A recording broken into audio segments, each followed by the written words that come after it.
সম্প্রতি ভিসার সাক্ষাৎকারে পরিবর্তন এনেছে মার্কিন পররাষ্ট্র মন্ত্রণালয়। 18 ফেব্রুয়ারি থেকে কার্যকর হওয়া এই নতুন নিয়ম অনুযায়ী যারা আগে সাক্ষাৎকার ছাড়াই ভিসার জন্য যোগ্য ছিলেন, এখন থেকে তাদের যুক্তরাষ্ট্রের কনসুলেটে ব্যক্তিগতভাবে সাক্ষাৎকার দিতে হবে।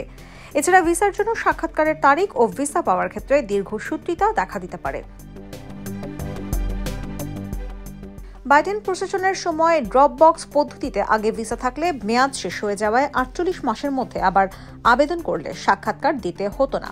তবে নির্দিষ্ট কিছু ভিসা ক্যাটাগরি যেমন কূটনৈতিক, সরকারি কর্মকর্তা, ন্যাটো ভিসার ক্ষেত্রে 12 মাসের মধ্যে ভিসা নবায়নকারীরা সাক্ষাৎকার ছাড়াই ড্রপ বক্স সুবিধা পাবেন।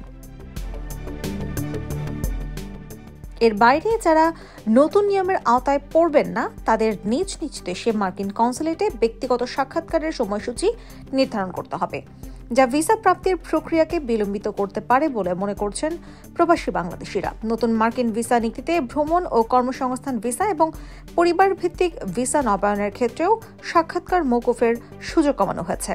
এ কারণে ভিসা প্রক্রিয়া দীর্ঘ ও সাক্ষাৎকারের অপেক্ষা বাড়তে পারে বলে ধারণা করা হচ্ছে।